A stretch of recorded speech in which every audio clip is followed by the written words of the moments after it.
We are tracking some breaking news at this hour after shots were reportedly fired in East Central Spokane within the last 2 hours. Good evening and thank you for joining us for KREM 2 News 10 at 10, where we give you more news in less time. We are still working to confirm details of the shooting at this time, but we do know that 3 people were shot. KREM 2's Kyle Simchuk is live at the scene tonight. And Kyle, what can you tell us?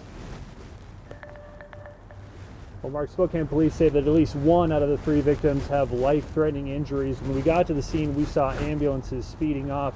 Spokane police say that this was a drive-by shooting. It was reported at 8:21 this evening near East 7th and Helena in East Central Spokane. Authorities do not believe this was a random shooting, and they're working to get more information on a suspect or possible suspects. Here at the scene, we talked with a group who say they know one of the victims and actually got a call from them right after the shoot. I get a call from my other buddy. He's freaking out. He's all, "Yeah, I just got shot. You guys need to hurry up, get down here." All right, yeah, he was freaking out. So we just jammed down here as fast as we could and got here, and cops were already here. Only information we got from him that he was shot, he needed help, got his location, we're here.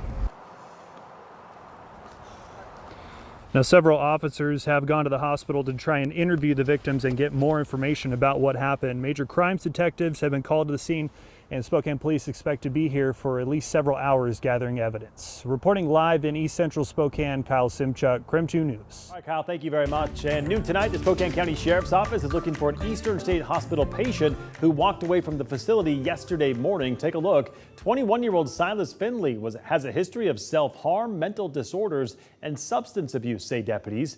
They say that he could be erratic and pose a threat to himself or others. He's described as being 6 feet tall, 150 pounds, with brown hair and brown eyes. If you have seen him or know his whereabouts, you are urged to call that number right there at the bottom of your screen. Well, tonight, Pullman police are investigating a report of a man who allegedly tried to force himself into the apartment of a young woman he did not know. That student posted her account of what happened on Facebook to alert the community. And according to that post, after walking home on Friday night, the student noticed a black car parked outside of her apartment. She says it was running and the trunk was left open. She got inside her apartment, but as she went to close the door, she said a man grabbed the door handle and tried forcing himself inside. The post states that she had to use her full body weight to close and lock the door. She reported the incident to police shortly after, and then, out of fear, she left Pullman as soon as she could. Events on the Palouse have put the community on edge, and tonight neighbors say they are worried this could happen to more people. Oh my gosh, that's scary because it's like right here where I'm living at. And that's just like scary to think about because it's like just to even walk out, to go to your car, just like throw the trash away. It's like scary because it's like you're like now it's like you have to look where you're going and watching like who's like out and stuff because it's like you can't really trust anyone now. Neither the man nor the black car have been found. Police say the man is described as possibly being Asian or Latino, approximately 5 feet 5 inches tall, and was last seen wearing a green sweatshirt.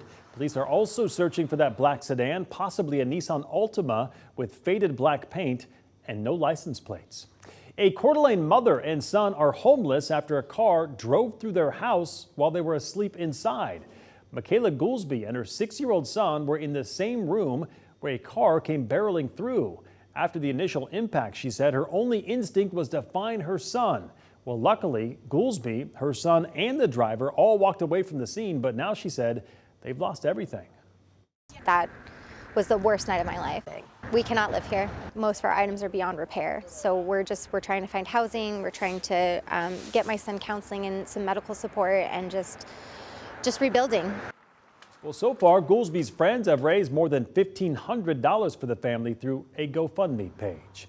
All right, let's talk weather. Well, we lucked out today with some clear skies and sunshine. Let's get straight to Chief Meteorologist Jeremy Legoo for more on what's in store for tomorrow. Jeremy?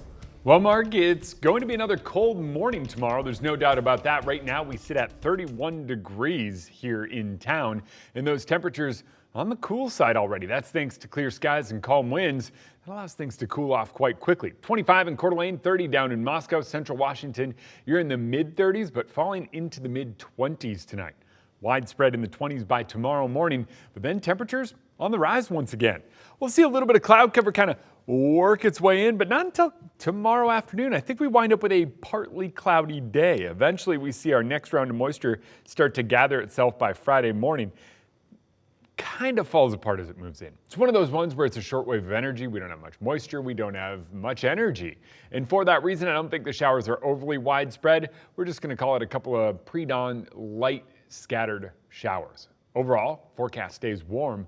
We're in the 40s each day right through the weekend. And I think we see a little bit of sun each day as well. We'll certainly take it, Jeremy. Thank you very much.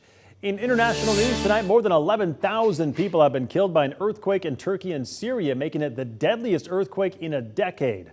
Hundreds of aftershocks and freezing conditions are making the search effort even more difficult. Officials say today could be the last good day for rescuing any survivors from the rubble. U.S. Ambassador Jeff Flake confirmed to CBS News that 161 U.S. personnel and 12 canines have arrived to help with the rescue efforts. New allegations tonight surrounding the Chinese spy balloon that was shot down over the weekend. U.S. intelligence officials say it was actually part of a global surveillance program operated by China's military that's been going on for years. The fleet of balloons are reportedly based on a remote Chinese island and have been flying over the U.S. since at least 2019. This is the first time a balloon has been noticed catching national attention for more than a week. And now to our night beat with a quick look at the day's top stories. A local Spokane couple can thank their dog tonight for saving one of their lives. It was a normal day at work for Stephanie Smart last Tuesday, but while she was at work, she got a text from her neighbors saying her dog was barking in their front yard. So she drove home to find her husband unresponsive. She says her dog saved her husband's life. I could kind of hear the distress in Milo's. It scared me. So I drove home pretty quickly and got here, and Milo started circling the car and just brought me right in, and I found Chris unconscious on the bed. Turns out Chris was suffering from complications related to diabetes. Doctors told the couple that they got to the hospital just in time. If their dog did not alert their neighbor when it did, Chris says he might not be alive right now. Well, this Sunday, the annual Puppy Bowl will feature a local puppy from a North Idaho dog shelter. Marmalade is a deaf rescue pup from the Double J Dog Ranch. Director and founder Christine Justice says this is an opportunity for her dogs to show they can do it all. Every year, Animal Planet and Puppy Bowl bring on more and more special needs dogs from different organizations around the country. And the best part of it is the exposure that these dogs get to show that they can live a fulfilling life just the way they are. This is the ranch's 9th dog to participate in the event. The Puppy Bowl, by the way, will air on the Animal Planet Super Bowl Sunday, just ahead of the big game. Well, a $3 billion gold deposit was found in the town of Republic, Washington. The company who discovered the deposit says it contains 2 million ounces of gold. Each ounce is worth $1,500. Ferry County has a long history of gold mining. Their last mine closed in 2017.